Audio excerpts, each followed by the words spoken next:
Hey there, everybody, and welcome to this presentation on 5 tips to start focusing on your life instead of your disorder. I'm your host, Dr. Elise Snipes.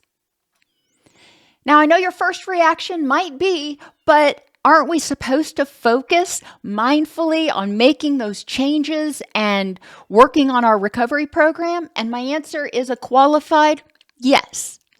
But focusing on something to the exclusion of everything else causes you to miss a lot. When you're focused on something constantly, when your head is way down in the weeds, you're not seeing what's going on around you. You're not seeing how these small changes are improving your rich and meaningful life. Heck, you're not even noticing the small changes because you've got your head down and you're just so narrowly focused. So focusing on treatment when in treatment is excellent. When you're in residential, when you're at the treatment center, when you are doing your treatment activities, each day, that's excellent. Obviously, 100% focus then. It's also important to give yourself permission to have a life. Give yourself permission to enjoy the fruits of your labor. Focusing on treatment all the time can cause you to miss what's going on and become detached from others. So your significant others might start complaining. You're always talking about treatment. You're always focused on treatment. You never have time to do anything. And yes, those are cognitive distortions, always and nevers. But that's what a lot of people hear. And I think it's important to be able to hear that and go, is there a kernel of truth to what they're saying? Am I focusing exclusively on this and missing the fruits of my labor? So how can you recover and live a rich and meaningful life? Well, the first one is to ditch dirty discomfort. Too often, people in recovery, when they're having a bad day, they get frustrated. They're like, oh, here we go again. Or they start to become afraid that they are going to have a complete relapse right then and there. Being angry, stressed, or depressed about your illness, whether it's a physical illness or a mental illness, your inability to flip a switch and use your new behaviors 100% perfectly 100% of the time, and then instantly feel better, just makes the problem worse. You developed your problem over the course of weeks, months, years. It's not going to change in 28 days. It's not going to change completely in 10 weeks. So it's important to get curious, to recognize that this is a learning process. Some symptoms that are common to a lot of disorders include HPA axis activation. That's threat response system that activates when your blood sugar is out of whack, when you're in pain, when you're sleep deprived, when you're stressed. Well, that's going to activate. And for a lot of people that are in recovery, that HPA axis is out of whack because they have experienced stress, distress, trauma for so long. It's going to take a while for that HPA axis to heal. Just like if you broke your arm, you wouldn't wake up the next morning and voila, it was better. You know it would take several weeks for the bones to heal back together. Your HPA axis is no different. Inflammation is also common. We know there's a strong connection between HPA axis dysregulation and inflammation. We know there's a strong correlation between anxiety and depression and inflammation.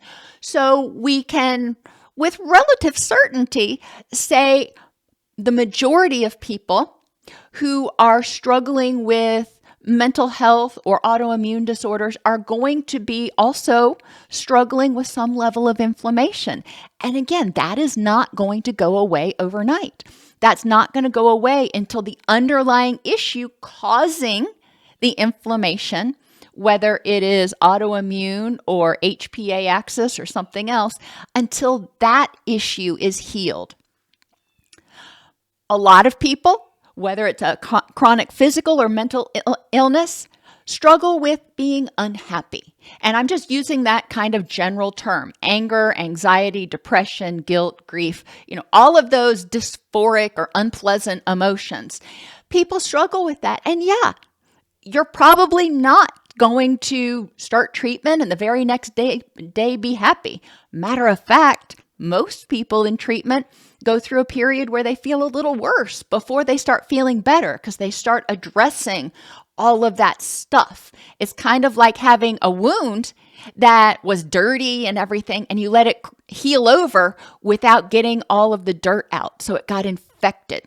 And in order to heal that wound, you first have to clean out the infection, clean out the crud, and that doesn't feel good. Recognizing that is important.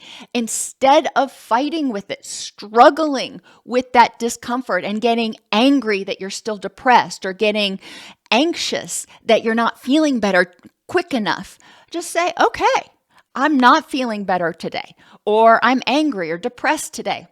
It is what it is. And dirty discomfort is a term that Hayes uses in acceptance and commitment therapy that refers to that quicksand of emotions when you start feeling angry about or guilty about being depressed. So you're adding layers on, you're struggling, and you start sinking in the weight of those unpleasant feelings. So let's ditch those extra layers.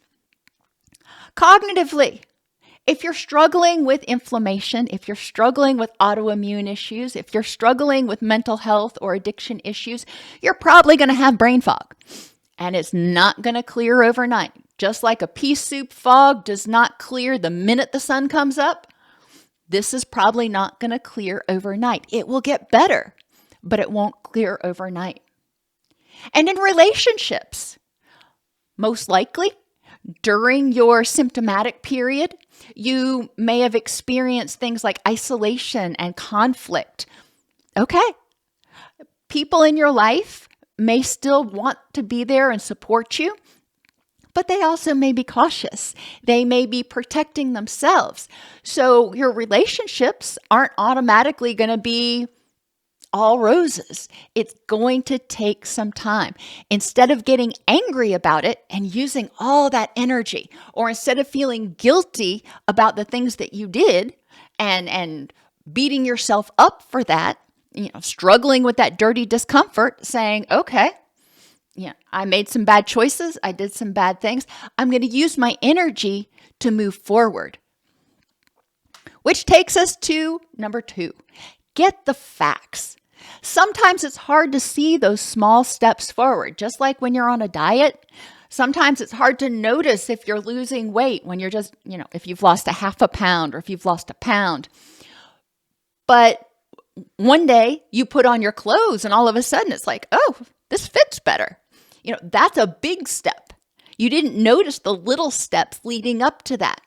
So it's important to keep a journal. Identify 1 to 3 symptoms or behaviors that bother you, that you want to work on, that you want to improve. And I say 1 to 3. Ideally, it's just 1, because when you improve one area, most of the other areas are also going to improve. But some people want to focus on 2 or 3. Okay. But any more than 3, you're not going to be able to live your life and also monitor. So identify 1 to 3 symptoms that you're going to keep a journal of. Identify what those behaviors are and the new behaviors that you want to replace them with. Keep in your journal each night or each morning, but generally people do this retrospectively each night, your progress toward recovery and the problems or obstacles that you experienced in implementing your new behaviors that particular day. So at the end of every day, you are still reflecting on the day. You are still learning from what happened throughout the day. But during the day, you were able to experience life. You were able to enjoy life. And, hopefully you were also able to use some of those tools. And at the end of the day, you can look back and go, hey, I did that pretty well. And hey, I'm still not doing that one so well. Address all or nothing thinking. An athlete doesn't wake up one morning and suddenly have the ability to go pro. They work at it for years and years and years, practicing, rehearsing, competing, sometimes winning, sometimes losing, but they still get back out on the field or the court or whatever it is. A child does not go from scooching across the floor on his belly to walking overnight. It takes time. It takes falling on their bum a few times. That's okay, but it's progress. If you've had children, you can probably reflect on those conversations you had when your child was learning how to walk. It wasn't, oh, he pulled himself up yesterday, but now he's just scooching, I give up. It was, oh my gosh, you should see the progress. Every day he's trying to pull himself up, or he's trying to do something a little bit new, or he's trying again. Children are determined. They don't have something in the back of their mind going, well, this sucks. I'm never going to figure this out. They're just like, I'm going to figure this out. They don't get angry and struggle with that dirty discomfort. They don't feel guilty because they're not walking soon enough. They just do what they do. And seek feedback and support about what you're doing well. When you're in the midst of it, especially if you've been struggling with whatever it is for a long time, you've probably gotten pretty good at finding your faults, at criticizing yourself. But during that reflection period, at the end of the day, ask yourself, what did I do well? Seek feedback from those around you. What am I doing well? But it's important, again, to keep this somewhat confined. You don't want to be monopolizing not only every hour of your life, but every hour that you're spending with other people, focusing on your disorder. It's important to pick your head up and look around and say, what's going on with you, Jim? Let's talk about you for a minute.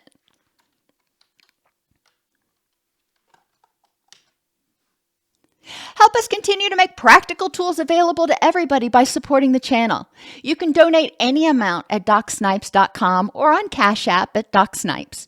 You can become a member of the YouTube channel and get perks at DocSnipes.com/join. You can purchase a super thanks on videos you find particularly helpful. Or if you need CEUs, you can earn continuing education at allceus.com.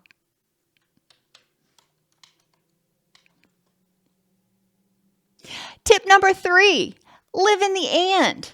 Accept that it is. Whatever it is, is.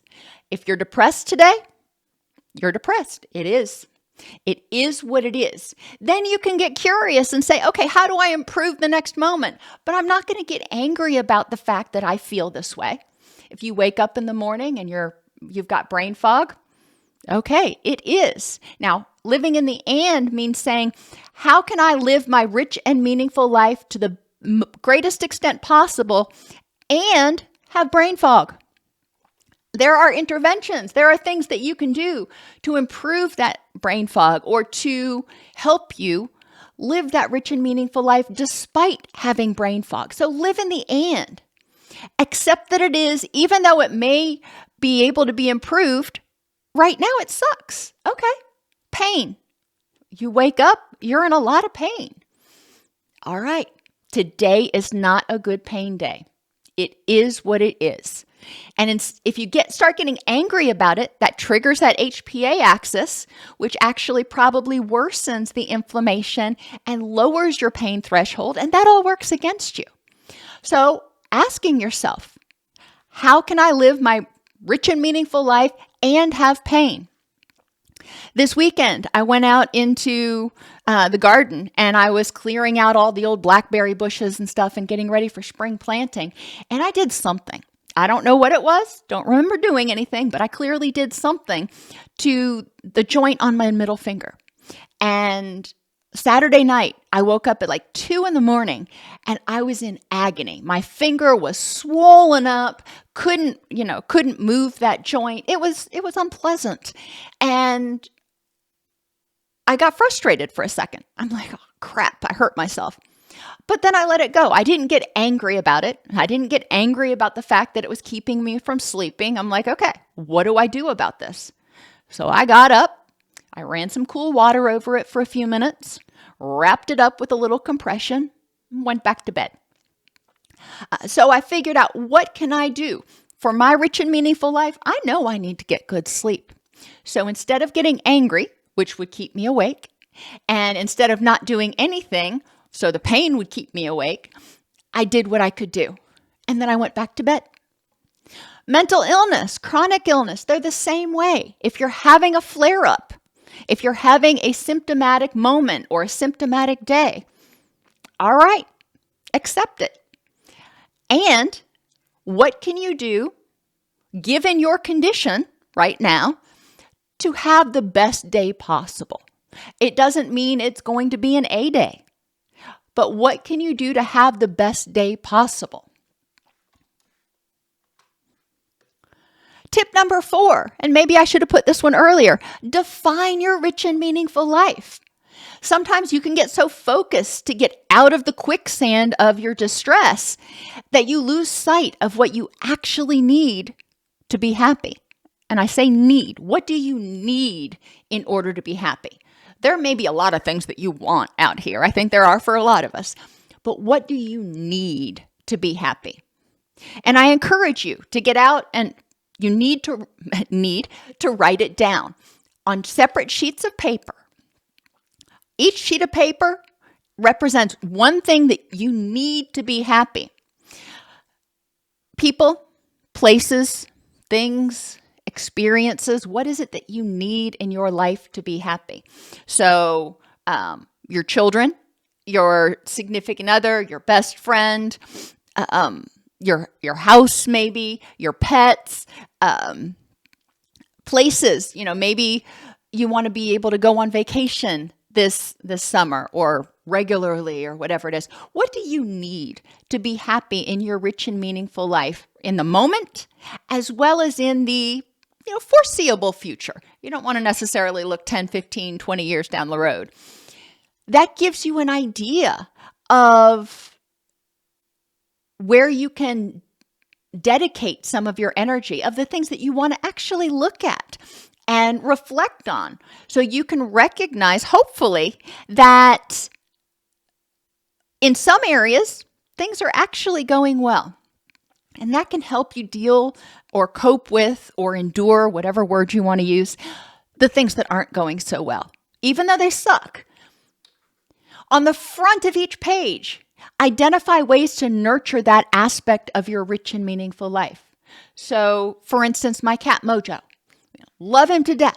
He's important in my rich and meaningful life. So how can I nurture my cat? Now, that's pretty simple. Playing with him, feeding him, letting him sit on my lap, those sorts of things. But that means I've got to be available to him. If I'm never around, or if I'm always cooped up in my office and have the door shut, that is not going to help me nurture it. So I need to set aside time to nurture that relationship. On the back of the sheet, identify potential obstacles or challenges and the way to address them. Okay, we'll keep with Mojo for right now. At the moment, I am fostering my son's girlfriend's cat's kitten, if you can follow that. But they can't be in the same room right now. Mojo really does not like this kitten, and he has an autoimmune disorder. So when he gets stressed, his feet get all crusty and painful and everything, and it's ugly. So I have to keep them separate to keep Mojo calm. And, I have the care of this other little soul in my life. So challenges to spending time with Mojo when I also have time that's divided, because I also have to spend some time with this little kitten to help get it socialized and ready to be adopted. Figuring out how to deal with that, to make sure that Mojo has his time every day where he can sit on my lap, where he can be unbothered by that other cat, and that makes everybody happy. Now, obviously, some of the things that you're going to put down are much more important than your relationship with your cat. But, that gives you an idea of what you're wanting to do. Figure out what do you want this relationship to look like? And what can you do to nurture it? And again, on the back, what may get in your way? That way you can start making a plan. And that helps you envision that rich and meaningful life. That helps you focus on improving things in your life in addition to your condition, whatever that is. Because you know what? As some of those things start improving, it will also have a positive effect on your condition. If your relationships start improving, you'll probably be somewhat less stressed. Lower stress is associated with improvement in most conditions. So it's a two-way street. You are actually working on your recovery, even if you're not directly working on your recovery. Imagine that. Number 5, live in the present, not in the future. Instead of saying when X is gone, I'll be happy. When my pain is gone, I'll be happy. When my depression's gone, I'll be happy. When I'm cured of this, whatever it is, I will be happy. Well, you don't know when that will be. What can you be happy about in the moment? And this takes us back to a concept called hardiness that Kobasa proposed back in 1978. Commitment, control, and challenge. Now, I mentioned it a little bit on the last slide. Identify all those things that are important in your rich and meaningful life. And since you have them on different sheets of paper, this is an easier exercise. In one pile up all the things that are going well, or at least okay.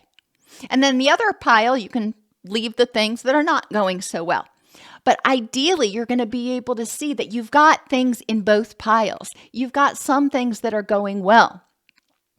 Focusing only on the problem likely makes the problem feel worse. Think about if I periodically have back pain.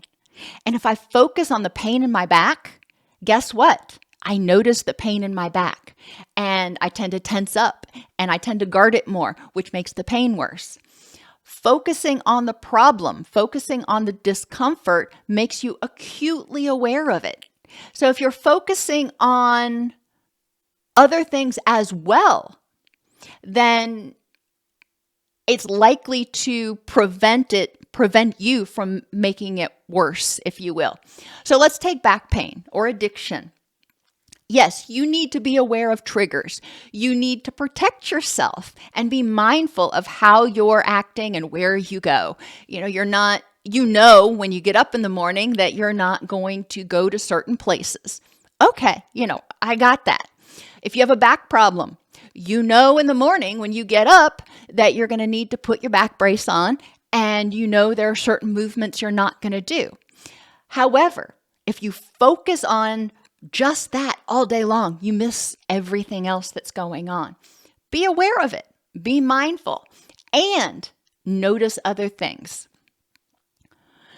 Focus on what you can control. What can you use your energy to nurture? Okay, my back hurts. It stinks. I'm not going to get angry about it. It is what it is. And with me, I usually did it hurt my back doing something that I enjoyed, like gardening. So, okay, it is what it is. How can I use my energy? Well, I can use my energy to put on my back brace. I can use my energy to put on my TENS unit or to take care of it.